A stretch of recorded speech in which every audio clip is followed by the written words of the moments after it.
Good morning, everyone. Good morning. Good morning. Please sit down. Everybody, please sit down. First, take your seat. And all the students can also sit easily. Who are listening us from their houses online. वैसे भी students भी आराम से बैठ जाए जो कि हमें ऑनलाइन सुन रहे हैं अपने घर पर बैठे हुए सभी बैठ जाइए या good morning okay so well my dear students you are welcome to the flow institute once again एक बार फिर से आपका द फ्लो इंस्टीट्यूट में आपका स्वागत है with a very interesting topic today. आज का टॉपिक बहुत ही ज़्यादा इंटरेस्टिंग है कि स्टूडेंट से जानना चाहते हैं कि डिफरेंस बताइए माई और माइन में। और वो साथ साथ ये भी कहते हैं कि सर दोनों का मतलब तो मेरा ही होता है। जी हाँ, बिल्कुल यू आर राइट कि दोनों शब्दों का मतलब तो मेरा ही होता है, बट इन दोनों में फिर भी डिफरेंस क्या है। इन दोनों को हम एक ही जगह क्यों यूज़ नहीं कर सकते कि डिफरेंस है जब भी तो ये वर्ड अलग अलग बने हैं, नहीं तो सिर्फ एक ही वर्ड से हम काम नहीं चला लेते। ओके, कुछ समझे? जी हाँ, बिल्कुल अलग अलग है, डिफरेंट, टोटल डिफरेंट। अब इसमें एक तो एडजेक्टिव है और एक है प्रोनाउन। क्या बता सकते हैं कि इसमें प्रोनाउन कौन सा मिलेगा? आप बताइए। नहीं, आप गलत कह रहे हो, आप बताइए। ओके, और कोई? ओके, जो स्टूडेंट ऑनलाइन है वो भी हमें लिख करके बता सकते हैं कि इन दोनों में से एडजेक्टिव कौन है और प्रोनाउन कौन सा है। ओके, वेल वेल, ठीक है। तो आज की हम क्लास से शुरू करते हैं। और क्लास शुरू करने से पहले आई ऑलवेज से दैट अगर आपने अभी हमारा चैनल सब्सक्राइब नहीं किया है तो आप सब्सक्राइब करें, जिससे कि सभी सीरीज से आप कनेक्ट रहें और क्लास में अच्छे से अटेंटिवली आप सारी चीज़ों को सुने and share with your friends and all those people who want to clear their doubts in English. Okay, शुरू करते हैं। तो जो ये आज का क्वेश्चन है कि what is the difference between my and mine, यानी कि माई और माइन में अंतर क्या है। तो आप इसको स्पष्ट करें तो ठीक है, आइए स्पष्ट करते हैं। ओके, तो इसकी एक्सप्लेनेशंस हमें क्या कहना चाहती है कि इसको हम एक्सप्लेन करें। ऑलराइट, तो देखिए, सबसे पहले जैसे कि आपको हमेशा ध्यान रखना है कि जब भी हम किसी भी सेंटेंस को समझने की कोशिश करते हैं, किसी भी टॉपिक को समझने की कोशिश करते हैं, कि जो उसका रूट कोर है, यानी कि जो उसका कोर रूट है, यानी कि जो बेसिक जो पॉइंट है उसको अच्छे से हमें समझना चाहिए, जिससे कि हम उसको अच्छे से यूज़ भी कर पाएँ और सीखने और समझने के बाद में हम इसकी प्रैक्टिस ज़रूर करें।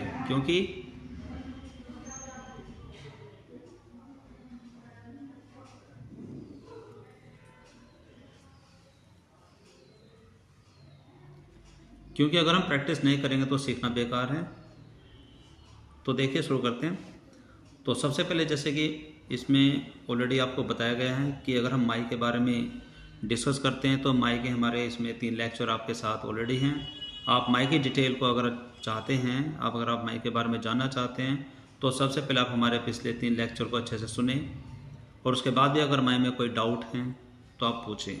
तो जैसे कि हम ऑलरेडी जानते हैं कि जो माई है वो सेंटेंस के शुरू में यूज़ किया जाता है, सेंटेंस के बीच में यूज़ किया जाता है और सेंटेंस के लास्ट में उसका यूज़ नहीं कर सकते। क्यों यूज़ नहीं कर सकते, उसकी डिटेल आपको पिछले लेक्चर में मिल जाएगी। और अगर हम माइन को यूज़ करना चाहते हैं तो माइन भी अपने अलग अलग स्थान पर हम यूज़ करेंगे, लेकिन आज की जो एक क्लास है हम इसमें सबसे पहले देखेंगे कि माई और माइन में क्या डिफरेंस है।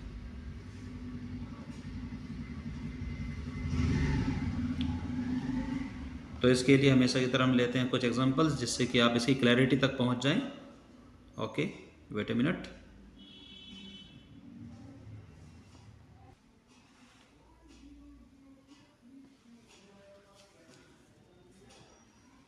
ओके स्टूडेंट्स, तो अब हम इसके सबसे पहले इसके बारे में कुछ समझ लेते हैं कि ये माई क्या है और माइन क्या है। उसके बाद हम कुछ एग्जांपल लेते हैं और फिर उसको हम डिस्कस करते हैं, जिससे कि आप आसानी से इसको समझ पाएँ। तो जैसा कि हम ऑलरेडी डिस्कस कर चुके हैं कि जो ये हमारा जो ये माई वर्ड है, इसमें हमने ये देखा है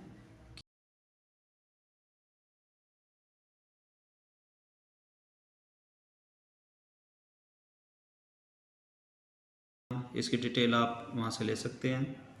ओके, और आज की इस क्लास में अगर हम माइन को डिस्कस करते हैं कि जो ये माइन है ये क्या है, आज की क्लास में अगर हम डिस्कस करते हैं कि जो ये माइन है ये सेंटेंस के लास्ट में यूज़ करेंगे, लेकिन क्यों यूज़ करेंगे ये हमें अब समझना है। ओके, जो माइन का जो प्रयोग होगा सेंटेंस के लास्ट में यूज़ करेंगे। लेकिन क्यों? तो इसके हम कुछ एग्जांपल ले लेते हैं कि जैसे कि आपने इसमें लिखा है कि सबसे पहले आप इसमें लिखते हैं कि आप सोचो कुछ एग्जांपल कि माई का आपने चैप्टर कर लिया है तो आप उसके एग्जांपल लिखेंगे। तो सबसे पहले जैसे कि आपने इसमें लिखा है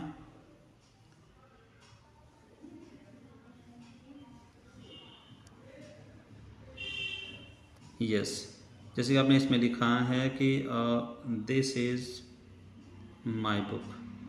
बहुत ही छोटे छोटे एग्जांपल से हम इन चीज़ों को सीखते हैं जिससे कि आप इसको अच्छे से समझ पाएँ और आपको कोई डाउट ना हो।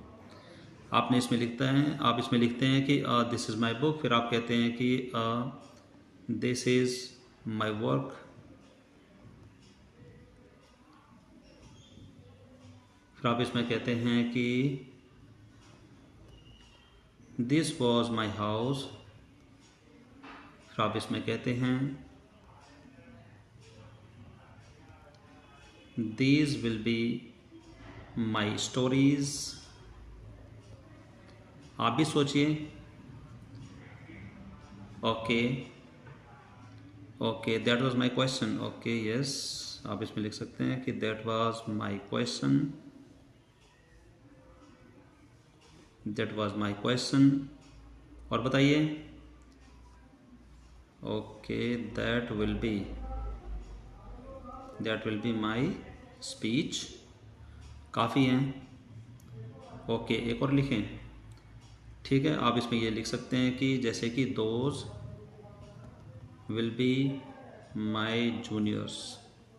ऑल राइट, तो अभी इसकी डिटेल आपको पता नहीं चलेगी। अब हम कुछ और एग्जांपल और लेते हैं जिससे कि आप इसको अच्छे से समझ पाएँ कि ये क्या है। अब जैसे कि आपने यहाँ पर ये सेंटेंस लिखा है कि दिस इज़ माई बुक, तो फिर आप इसको अगर माइन की सहायता से अगर आप लिखना चाहते हैं तो आप इस सेंटेंस को लिखते हैं कि दिस बुक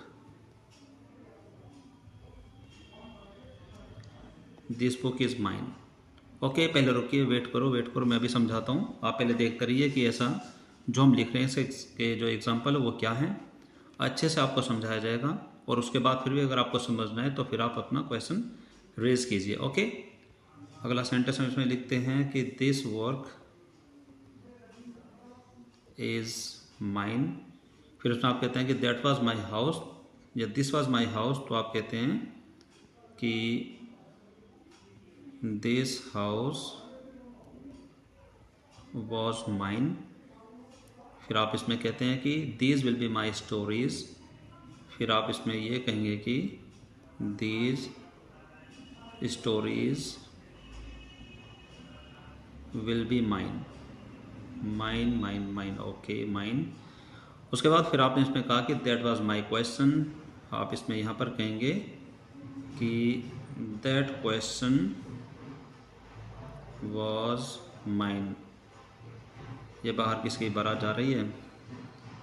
ओके, कोई बात नहीं, जाने दो, हमें अपने टॉपिक पर ध्यान देना है कि हम जल्दी से जल्दी लिख लेते हैं। तो इसमें कहा कि this will be my speech, यहाँ पर ये माई रह गया है।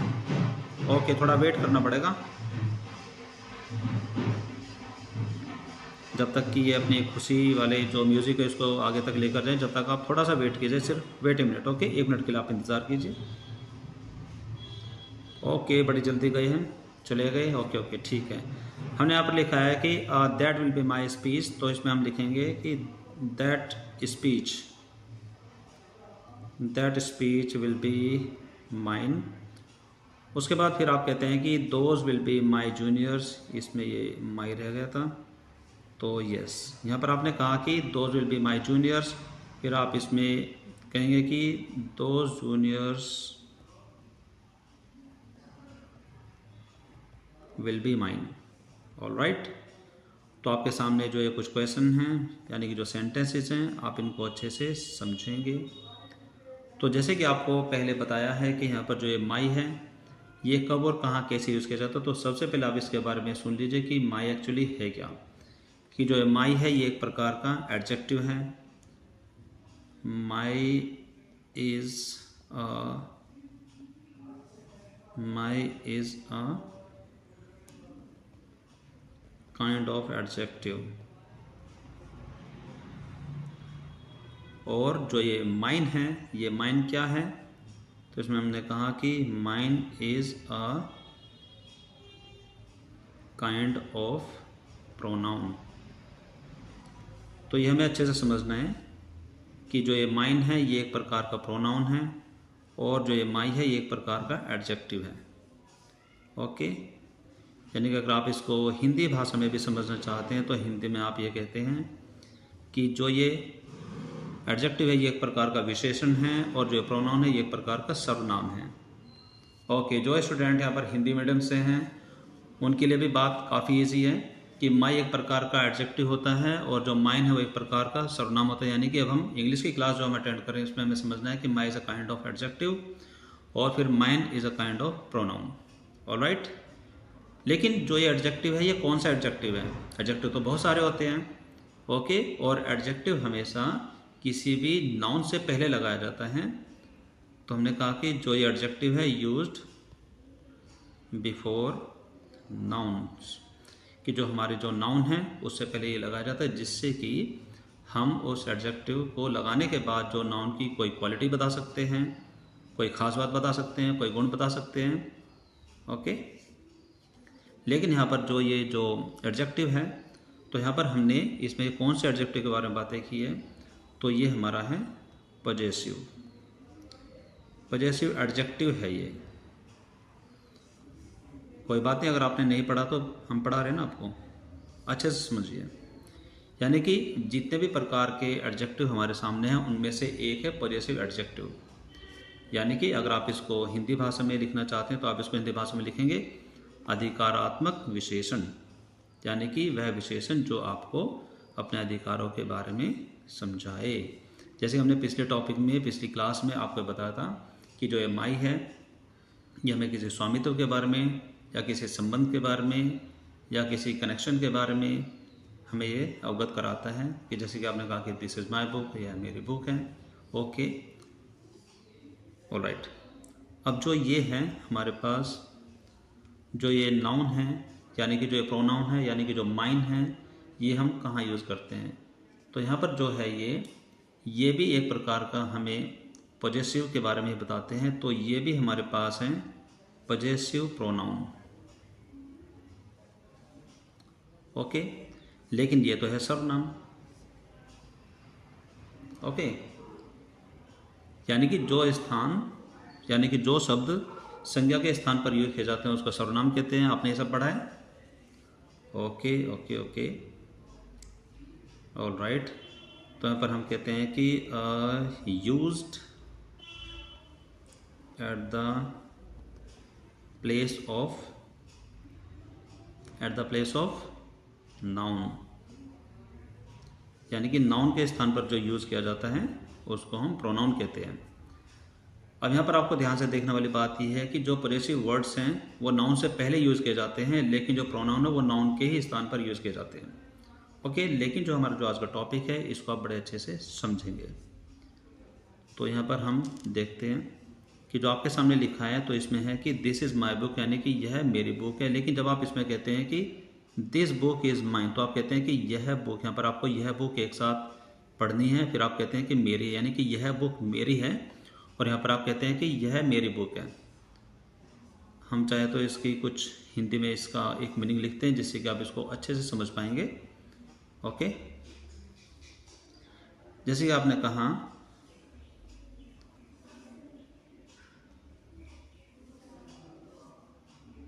ऑलराइट, जैसे आपने कहा कि यह मेरी पुस्तक है। फिर आपने यहाँ पर यह कहा कि फिर आप कहते हैं कि यह पुस्तक, या शुद्ध हिंदी है, यह पुस्तक मेरी है। देखो, हिंदी को समझना है तो थोड़ा बहुत शुद्धता में तो जाना पड़ेगा, नहीं तो आप इसको कैसे समझेंगे? आप जो यहाँ पर ये नंबर 2 है आप इसको अवॉइड कीजिए, आप इस सेंटेंस को समझने की कोशिश कीजिए।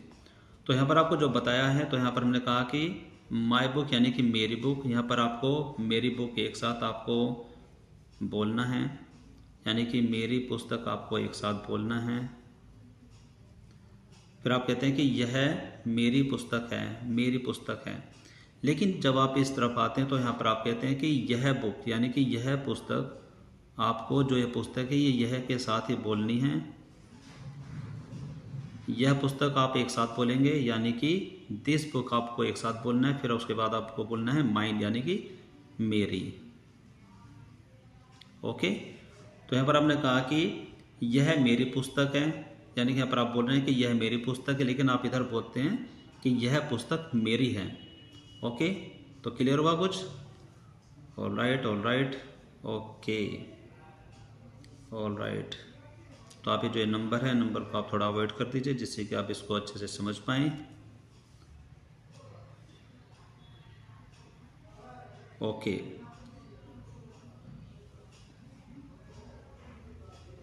तो आगे हम देखते हैं कि इसके अंदर और आपको क्या बताया गया है। तो देखिए, जिस तरीके से हमने अभी ये सेंटेंस सीखे हैं, समझे हैं, तो इसमें जो पहला सेंटेंस है, अगर आप इसको समझ जाते हैं तो यानी कि आपको पूरा टॉपिक समझ में आ जाता है। तो इसमें आपको बताया गया है कि दिस इज़ माई बुक, यानी कि यह मेरी पुस्तक, यानी कि सेंटेंस को कहने का डिफरेंस आप समझिए कि यह मेरी पुस्तक, यानी कि माई बुक यहाँ पर एक साथ आपको बोलना है। लेकिन जब आप बोलते हैं कि दिस बुक इज़ माइन, यानी कि यह पुस्तक मेरी है, यानी कि अगर आप टोटल जो इसका वास्तविक जो इसका मीनिंग जानना चाहते हैं, यानी कि जो इसका ओरिजिनल जो मीनिंग है वो बिल्कुल एक जैसा ही है। अगर आप इसको कहना चाहते हैं दिस इज़ माई बुक, या फिर आप कहना चाहते हैं दिस बुक इज़ माइन, तो दोनों का मतलब सेम है, लेकिन कहने का फ़र्क है। एक तरफ तो आप इसमें जो पॉजेसिव जो प्रोनाउन है माइन का हम इसमें जिक्र कर रहे हैं, दूसरी तरफ यानी कि पॉजेसिव एडजेक्टिव का आप इसमें जिक्र कर रहे हैं, जो कि एक विशेषण है। तो इसी तरीके से इसके जो बाकी जो एग्जाम्पल हैं वो भी आप देख लीजिए, जिससे कि आप इसको अच्छे से समझ पाएँ। ओके, समझ में आ रहा है सभी को? ओके, अच्छे से समझ में आ रहा है, कोई डाउट तो नहीं है? हाँ, थोड़ा डाउट तो हो सकता है। डाउट को दूर करने का आसान तरीका है कि आप टॉपिक को बड़े अच्छे से सुनते रहिए, जिससे कि आपके सभी डाउट दूर हो सके। तो जो इसमें जो तीसरा पॉइंट है उसमें यह है कि दिस इज़ माई वर्क, यानी कि यह मेरा कार्य है। फिर आप कहते हैं कि इसमें कि यह कार्य मेरा है। फिर आप इसमें कहते हैं कि दिस वॉज माई हाउस, यानी कि वह मेरा घर था। यहाँ पर मेरा घर अलग है, लेकिन आप कहते हैं कि दिस हाउस, यानी कि यह घर मेरा था। फिर आप इसमें कहते हैं कि these will be my stories, यानी कि ये मेरी कहानियाँ होंगी। फिर आप कहते हैं कि these stories will be mine, और ये कहानियाँ मेरी होंगी। फिर आप कहते हैं कि दैट वॉज माई क्वेश्चन, वह मेरा क्वेश्चन था। फिर आप इसमें कहते हैं कि दैट क्वेश्चन, यानी कि वह क्वेश्चन मेरा था। ध्यान से सुन लीजिए, कहीं कन्फ्यूजन ना हो जाए। रिपीट करें? ओके, ठीक है, सुनिए। तो जो ये 6 पॉइंट है इसको अच्छे से सुनो, सभी ध्यान से सुनो। 6 वाला जो पॉइंट है इसमें हमने बताया कि दैट वॉज माई क्वेश्चन, वह मेरा क्वेश्चन था। फिर आप इसमें बोलते हैं कि दैट क्वेश्चन वॉज माइन, वह क्वेश्चन मेरा था। क्या बताया मैंने आपको? वह मेरा क्वेश्चन था और वह क्वेश्चन मेरा था। कुछ डिफरेंस आ रहा है समझ में? ओके, इसी तरीके से जो पॉइंट है सभी बिल्कुल इसी के जैसे हैं। फिर आप कहते हैं इसमें that will be my speech, कि वह मेरी स्पीच होगी, वह मेरा भाषण होगा। फिर आप कहते हैं कि वह भाषण मेरा होगा, that speech will be mine. फिर आप इसमें कहते हैं कि those will be my juniors, कि वे मेरे जूनियर्स होंगे। फिर आप कहते हैं कि वे जूनियर्स मेरे होंगे। All right, okay okay okay. जैसे कि अभी आपको बताया, क्या पूछ रहे हैं आप? Possessive what? Possessive, okay. तो यहाँ पर आपको बताया ना मैंने आपको, देखिए कि जो पॉजेसिव है, यानी कि जो माई है, माई है, जो ये माई है, माई है पॉजेसिव एडजेक्टिव, यानी कि अधिकारात्मक विशेषण। हिंदी में भी लिखें? ओके, चलिए हिंदी में भी लिख देते हैं, जिससे कि आप इजीली समझ पाएँ। वैसे आपको हिंदी लिखने की कोई ज़रूरत नहीं, लेकिन कोई बात नहीं, इट्स ओके। अगर आप हिंदी में समझना चाहते हैं तो आप हिंदी में समझो। आप इन वर्डों को अच्छे से नोट कर लें, जिससे कि आप जब आप सेंटेंसेस बनाएं और अपनी लैंग्वेज में आप इसका यूज़ करें तो उसमें कोई डिफरेंस ना हो। पॉजेसिव वर्ड्स, यानी कि आप इसमें कहेंगे कि अधिकारात्मक विशेषण, विशेषण। और इसमें आप कहते हैं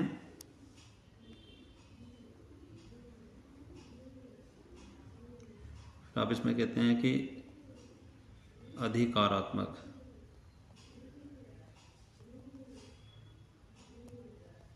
मेरी हिंदी थोड़ी सी कमज़ोर है तो आप इसको समझ जाना। अधिकारात्मक सर्वनाम, सर्वनाम सही लिखा है, ओके। तो आपको जैसे कि ग्रामर में ऑलरेडी मैंने पढ़ाया हुआ है कि एडजेक्टिव क्या होता है और प्रोनाउन क्या होता है। यानी कि एडजेक्टिव वे सभी शब्द हैं जो कि हमेशा नाउन से पहले लगते हैं उसकी कोई क्वालिटी बताने के लिए, लेकिन आज का जो ये एडजेक्टिव है यानी कि पॉजेसिव जो एडजेक्टिव है वहाँ पर एक अधिकारों के बारे में बात की जाती है। और इसी तरीके से जो ये प्रोनाउन है ये नाउन के स्थान पर यूज़ किया जाता है। Noun is used at the place of, यानी कि जो प्रोनाउन है ये नाउन के स्थान पर यूज किया जाता है। All the pronouns are the words which are used at the place of noun. Okay, बात समझे, क्लियर हुआ? All right, all right, okay.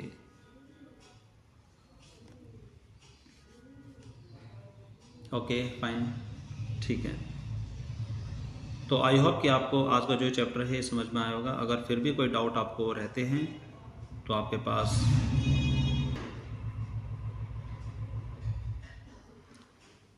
Okay अगर आपके पास फिर भी कोई डाउट रहते हैं तो आप मुझसे पूछ सकते हैं, और जो ऑनलाइन जो स्टूडेंट्स वो अपने क्वेश्चंस को कमेंट बॉक्स में भेज सकते हैं। Okay, well,